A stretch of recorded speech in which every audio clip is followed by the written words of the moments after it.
Good morning students. आज हम पढ़ेंगे कक्षा 12 का कृषि रसायन विज्ञान का चैप्टर 3 मृदा कोलाइड्स।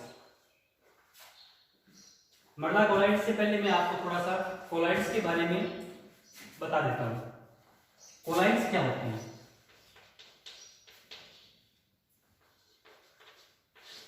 कोलाइड्स है ये शब्द ग्रीक भाषा के दो शब्दों से मिलकर बना हुआ है।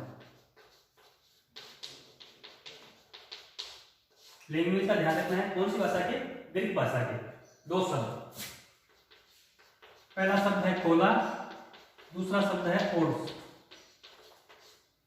कोलाइड्स है वो ग्रीक भाषा के दो शब्द कोला और ओड्स से मिलकर बना है। कोला, कोला का हिंदी अर्थ होता है गोंद और ओट्स का हिंदी अर्थ होता है समान। कोला का अर्थ है गोंद, ओट्स का हिंदी अर्थ होता है समान। कोलाइड्स का मतलब क्या हो गया हिंदी में? गोंद के समान। तो जो गोंद के समान पदार्थ होते हैं उन्हें हम क्या कहते हैं? कोलाइड्स कहते हैं।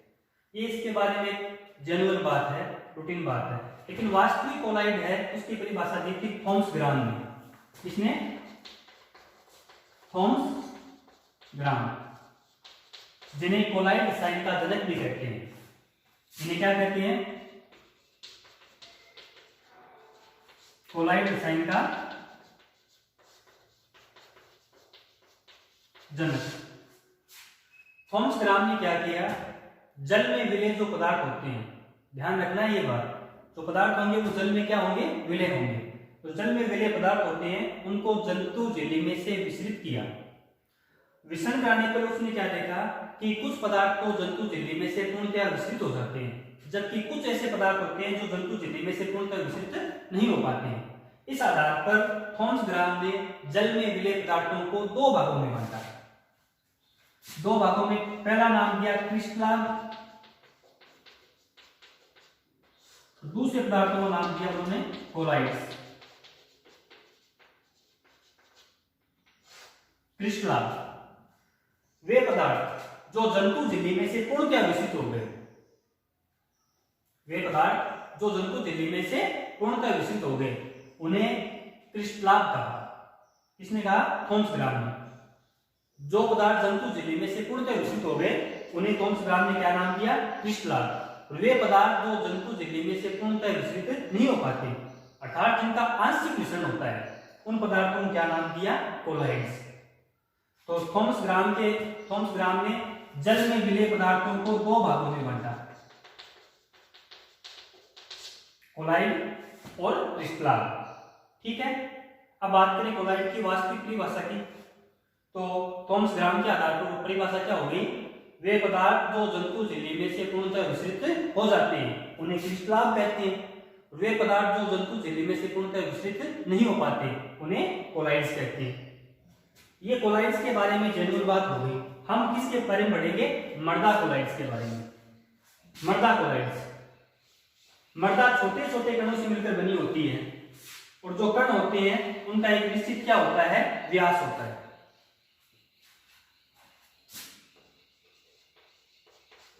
मृदा कोलाइड्स, बात करें इसकी परिभाषा की तो मृदा के वे कण जिनका व्यास 1 से 100 मिली माइक्रोन होता है, 1 से 100 मिली माइक्रोन होता है और जिसमें कोलाइडल सारे गुण पाए जाते हैं उन्हें हम क्या कहते हैं? मृदा कोलाइड्स। मृदा के कण जिनका व्यास कितना होता है? 1 से 100 मिली माइक्रोन।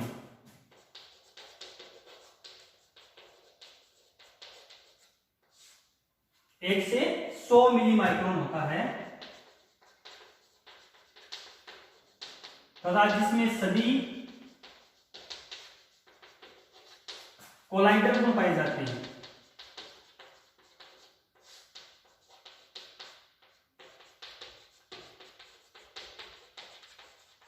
उन्हें मृदा कोलाइड्स कहते हैं। ठीक है, सिंपल सी परिभाषा है। मृदा के कणों का व्यास बता दिया 1 से मिली माइक्रोन। 1 से मिली माइक्रोन ये परिभाषा में दिया गया है। अभी इसकी जो मैक्सिमम सीमा उसको बढ़ा दिया गया है। ये सीमा हो गई है 1 से 500 मिली माइक्रोन। लेकिन परिभाषा अगर आ जाए मृदा कोलाइड्स की, तो परिभाषा ये लिखनी है कि वे मृदा के कण जिनका व्यास 1 से 100 मिली माइक्रोन तक होता है तथा जिसमें सभी कोलाइड गुण पाए जाते हैं उन्हें मृदा कोलाइड्स कहते हैं। इनका आकार बहुत छोटा होता है, अतः इन्हें देखने के लिए इलेक्ट्रॉन सूक्ष्मदर्शी का इस्तेमाल करना पड़ता है। सीधे नंगी आंखों से इसको नहीं देख सकते, इसको देखने के लिए किसका यूज करते हैं? इलेक्ट्रॉन सूक्ष्मदर्शी का। जो मृदा कोलाइड्स होते हैं उनको देखने के लिए किसका यूज करेंगे हम? इलेक्ट्रॉन सूक्ष्मदर्शी का। अब बात करें कोलाइड के गुणों की। मैं बात कर रहा हूं कोलाइड की, मृदा कोलाइड की तो बाद में पढ़ेंगे। सबसे बात करें कोलाइड्स। कोलाइड्स के बहुत सारे गुण होते हैं। जैसे एक गुण होता है इसमें विषमानता।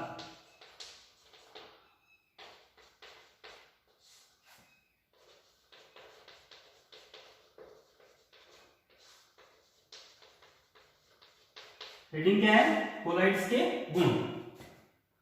एक पहला गुण होता है विषमानता, दूसरा गुण है इसके अंदर विसरण का, तीसरा गुण है इसमें ब्राउनियन गति,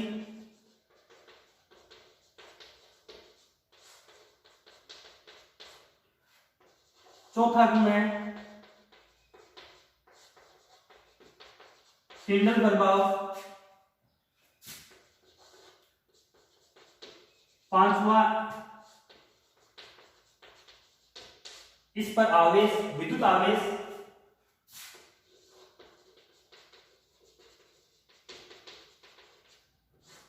नेक्स्ट गुण है अधिशोषण, और सबसे अंतिम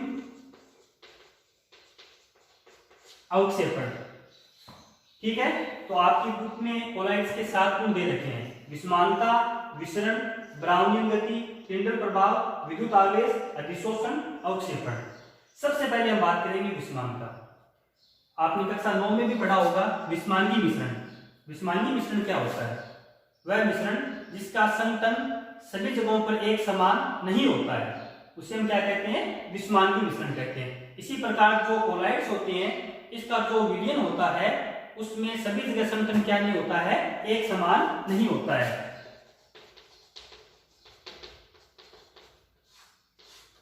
मृदा कोलाइड्स में 2 प्रावस्थाएं पाई जाती हैं। मृदा कोलाइड्स में कितनी अवस्थाएं पाई जाती है? 2।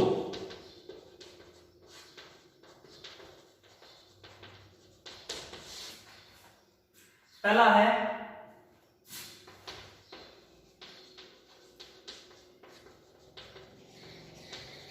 अपकिरण माध्यम, और दूसरा है अपकिरण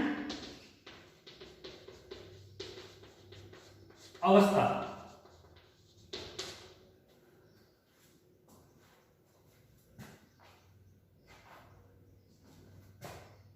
अपकिरण माध्यम जिसकी मात्रा ज्यादा होगी, मृदा कोलाइड में ठोस या द्रव है, जिसकी मात्रा ज्यादा होगी उसे हम क्या कहेंगे? अपकिरण माध्यम। और मृदा कोलाइड में चाहे वो ठोस है या द्रव है, जिसकी मात्रा कम होगी उसे हम क्या कहते हैं? अपकिरण अवस्था कहते हैं।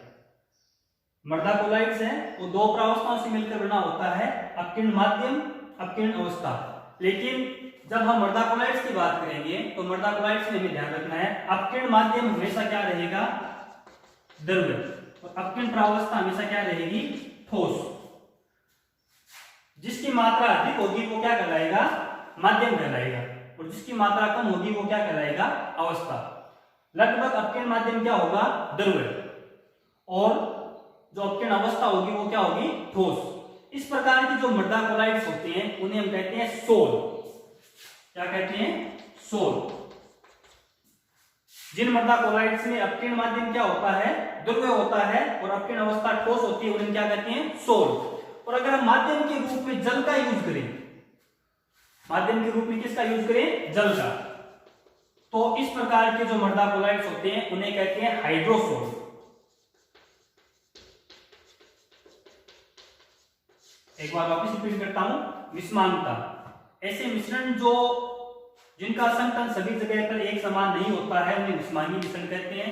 ये गुण मृदा कोलाइट्स में भी पाया जाता है, क्योंकि ये भी दो प्रकार की प्रावस्थाओं से मिलकर बना होता है। एक होती है इसमें अपकिर्ण माध्यम, दूसरा होता है अपकिर्ण अवस्था। जिसकी मात्रा अधिक होती है वो माध्यम कहलाता है, जिसकी मात्रा कम होती है वो अवस्था। माध्यम के रूप में द्रव्य लेते हैं, अवस्था के रूप में इसमें क्या होता है, ठोस। इस प्रकार का जो कोलाइड होता है उसे हम क्या कहते हैं, सोल। और अगर द्रव्य के रूप में हम क्या यूज में ले लें, जल। तो अपकिर्ण माध्यम है जो किस अवस्था में होता है, द्रव अवस्था में, उसमें हम किसका यूज कर लें, जल का। अगर अपकिर्ण माध्यम क्या है, जल है, तो इस प्रकार के सोल को हम क्या कहते हैं, हाइड्रोसोल।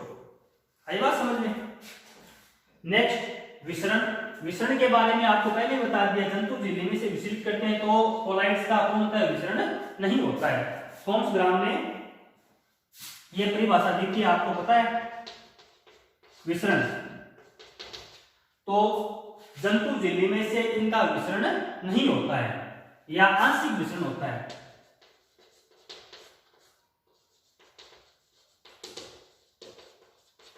बात करें विसरण की, तो जो कोलाइड्स होते हैं उनका जंतु झिल्ली में से विसरण या तो नहीं होता है या क्या होता है, आंशिक होता है। तीसरा है ब्राउनियन गति। ब्राउनियन गति है क्या?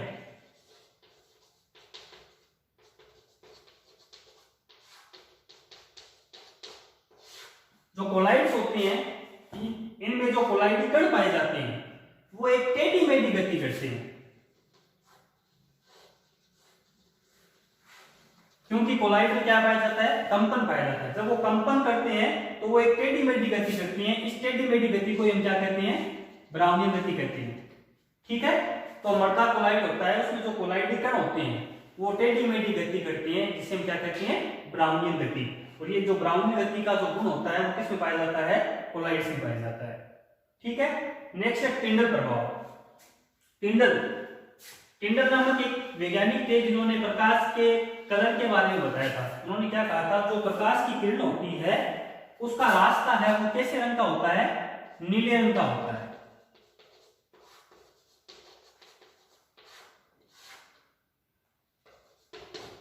चौथा है टिंडल प्रभाव। टिंडल नामक वैज्ञानिक ने बताया कि जब प्रकाश है उसकी किरण किसी एक सीधे रास्ते पे गमन करती है तो उसका रास्ता वो कैसे रंग का दिखाई देता है, नीले रंग का। तो प्रकाश किरण का रास्ता कैसे रंग का दिखाई देता है, नीले रंग का। उसके बाद में वैज्ञानिक टिंडल ने बताया कि जब सूर्य का प्रकाश किसी कोलाइडी विलयन में से गुजरता है तो वो क्या हो जाता है, प्रसारित हो जाता है। इसे हम क्या कहते हैं, टिंडल प्रभाव कहते हैं। जैसे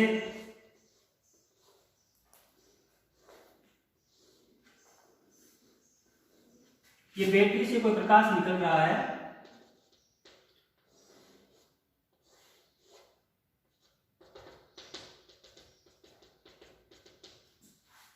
तो पहला गिलास है, इसमें कोई वास्तविक विलयन रखा हुआ है। क्या रखा हुआ है, वास्तविक विलयन। ठीक है, इसमें से प्रकाश गुजर जाएगा।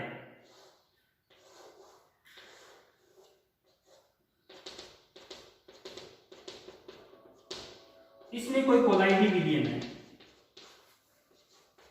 कौन सा विलयन है, कोलाइडी विलयन। जब ये प्रकाश इसमें से गुजरेगा और जैसे वो इसमें इंटर होता है तो धीरे धीरे ये प्रकाश क्या होता है, प्रसारित होता है। कोलाइडी विलयन में से जैसे ये जाएगा धीरे धीरे इसका क्या होगा, प्रसार होगा। इसे हम क्या कहते हैं, टिंडल प्रभाव। टिंडल प्रभाव क्या हो गया, जब प्रकाश की किरण किसी कोलाइडी विलयन में से गुजरती है तो वो क्या हो जाती है, प्रसारित हो जाती है। इसे हम क्या कहते हैं, टिंडल प्रभाव। टिंडल नामक वैज्ञानिक ने पहले बता दिया था प्रकाश किरण का रास्ता कैसा दिखाई देता है, नीले रंग का।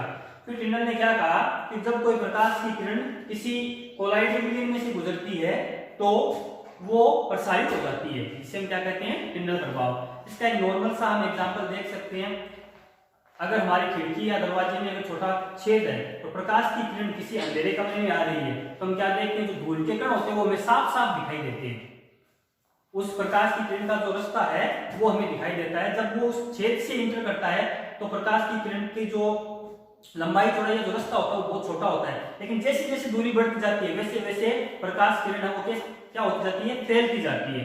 ठीक है, यही क्या है, टिंडल प्रभाव। और जो धूल के कण होते हैं वो भी हमें उस प्रकाश किरण में साफ साफ दिखाई देते हैं। ये क्या था, टिंडल प्रभाव। अगर टिंडल प्रभाव आ जाए कि टिंडल प्रभाव क्या है, तो आप क्या कहोगे, जब प्रकाश की किरण किसी कोलाइडिक विलयन में से गुजरती है, तो कोलाइडिक विलयन में से गुजरते ही वो क्या हो जाती है, प्रसारित हो जाती है। या जो कोलाइडिक कण होते हैं वो प्रकाश की किरण को क्या करते हैं, प्रसारित करते हैं। इसे हम क्या करते हैं, टिंडल प्रभाव करते हैं। ओके, नेक्स्ट है विद्युत आवेश।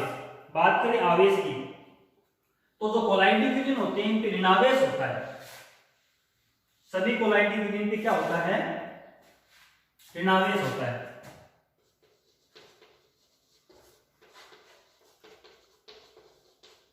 विद्युत आवेश, पांचवा गुण है विद्युत आवेश। तो जो कोलाइडिक कण है उन पे क्या होता है, ऋणावेश होता है। सभी कोलाइडिक कणों पे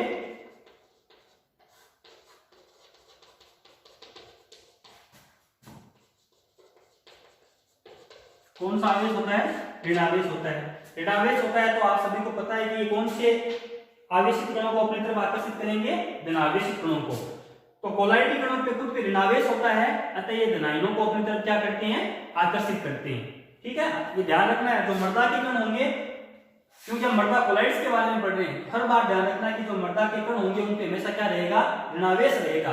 वो अधिशोषण करेंगे या जो आकर्षण करेंगे वो हमेशा किनका करेंगे, धनायनों का। उसके बाद में बात करें अधिशोषण, सेम वही बात आ गई, अधिशोषण। कोलाइड कणों पे क्या होता है, कोलाइड कणों पे ऋणावेश होता है।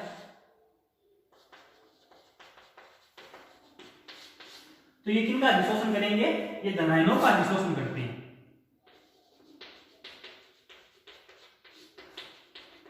किसका अधिशोषण करते हैं,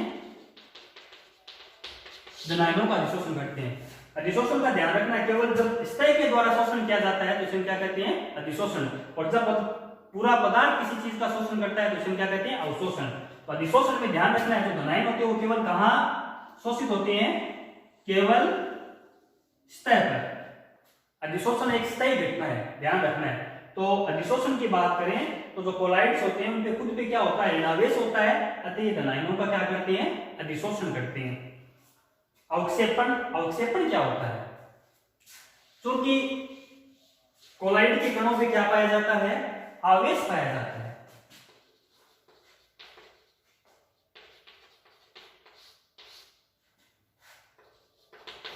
कोलाइड के कणों पे क्या पाया जाता है, आवेश पाया जाता है। अगर हम इसमें थोड़ी सी मात्रा में क्या डाल दें, कोई विद्युत अपघटे डाल दें, क्या डाल दें, कोई विद्युत अपघटे डाल दें, तो कोलाइड के कणों का क्या हो जाता है, अवक्षेपण हो जाता है। उसका कारण है, जब हम इसमें विद्युत अपघटे डालेंगे तो विद्युत अपघटे खुद दो आवेशों में टूट जाता है, ऋणावेश और धनावेश में। जैसे वो आवेश में टूटेगा तो जो धनावेशित कण होते हैं वो कोलाइड कणों के साथ क्रिया करके उनको क्या कर देंगे, उदासीन कर देंगे। जैसे उनको उदासीन कर देंगे तो आवेश क्या हो जाएगा, खत्म हो जाएगा और वो क्या हो जाएंगे, अवक्षेपित हो जाएंगे। तो देखिए आपने कोलाइड्स के गुणों की बात की, हमने कोलाइड के 7 गुण बता दिए। विषमानता, विषमानता क्या थी कि जो मिश्रण का जो संघ वो समान नहीं होता, इसमें दो अवस्थाएं होती है, अपकीर्ण माध्यम और अपकीर्ण प्रावस्था। और अगर अपकीर्ण माध्यम हम जल यूज करेंगे तो इसे हाइड्रोसोल कहते हैं। मिश्रण, इनका मिश्रण नहीं होता है। ब्राउनियन गति, जो कोलाइड्स के जो कण होते हैं वो कंपन करते हैं, कंपन करते हैं तो वो टेढ़ा मेढ़ा कंपन करते हैं, जो गति करते हैं वो टेढ़ी मेढ़ी गति करते हैं, जिसे हम क्या कहते हैं, ब्राउनियन गति। टिंडल प्रभाव, टिंडल जो कोलाइड्स होते हैं, तो कोलाइड्स का विलयन होता है, वो प्रकाश की किरण को क्या करता है, प्रसारित करता है, जिसे टिंडल प्रभाव कहते हैं। आवेश, इनपे ऋणावेश होता है। कोलाइड के कणों पे कौन सा आवेश होता है, ऋणावेश। अधिशोषण, चूंकि इनपे ऋणावेश होता है अतः धनायनों का क्या करते हैं, अधिशोषण करते हैं। अवक्षेपण, अगर हम इसमें थोड़ी सी मात्रा में क्या डाल दें, विद्युत अपघटे डाल दें तो ये क्या हो जाते हैं, अवक्षेपित हो जाते हैं। ठीक है, ये किसके गुण है, कोलाइड्स के। अब जो कोलाइड्स के सारे गुण है वो किसमें पाए जाते हैं, मर्दा कोलाइड्स में पाए जाते हैं। जितने गुण कोलाइड्स में होते हैं वो सारे के सारे किसमें पाए जाते हैं, मर्दा कोलाइड्स में पाए जाते हैं। लेकिन इसके अलावा मर्दा कोलाइड्स में कुछ और गुण पाए जाते हैं। जो पहले गुण बताए थे वो किसके बताए थे, कोलाइड्स के। लेकिन हम किसके बारे में पढ़ रहे हैं, मर्दा कोलाइड्स के बारे में पढ़ रहे हैं। ठीक है, जो कोलाइड्स के सारे गुण थे वो तो सारे के सारे गुण किसमें पाए जाते हैं, मृदा क्लोराइड से पाई जाती है, लेकिन उसके अलावा कुछ एक्स्ट्रा गुण और पाए जाते हैं। जैसे पहला गुण है सहसंजन व आसंजन।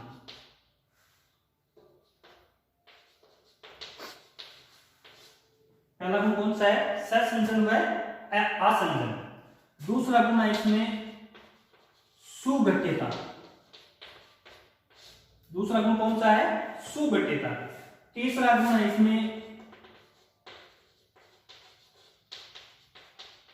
उन्नीपिंडन व विउन्नीपिंडन। उन्नीपिंडन व विउन्नीपिंडन। चौथा है फैलाव एवं संकुचन।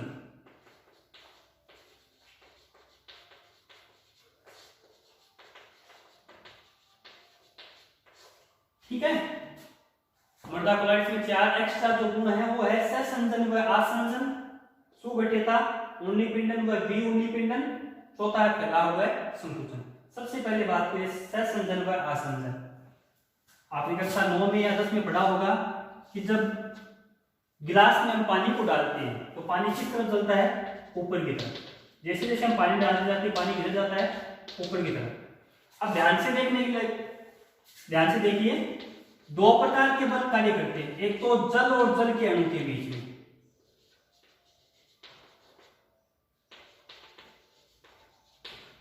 और दूसरा बल कार्य करता है जल के अणु और जो गिलास जिस धातु से मिलकर बना हुआ है उन दोनों अणुओं के बीच में।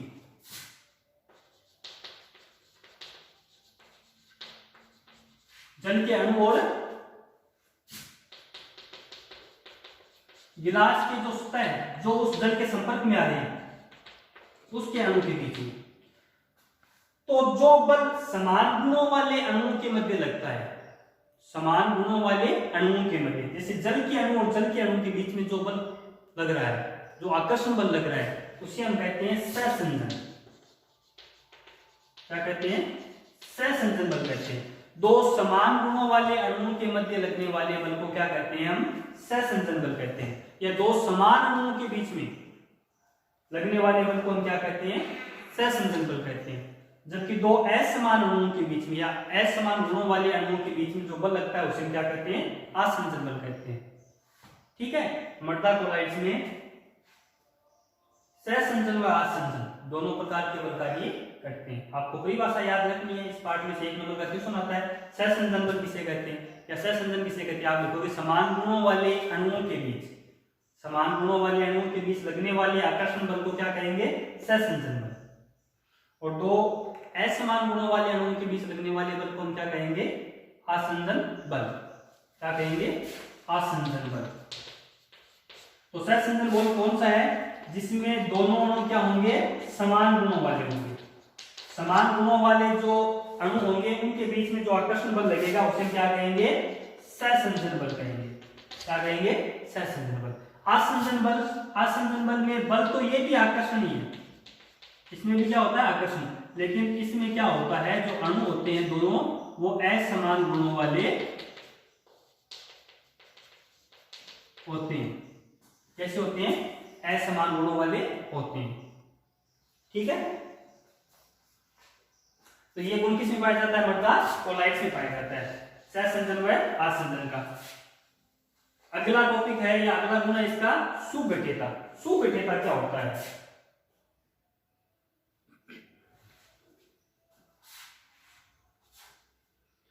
ठीक है, आज जो मैंने पढ़ाया आपको उसकी पीडीएफ आपको उपलब्ध करवा दी जाएगी और आगे का जो चैप्टर है वो हम आपको अगले वीडियो में उपलब्ध करवा देंगे। किसी प्रकार की कोई दिक्कत हो तो आप कमेंट करके बता सकते हैं।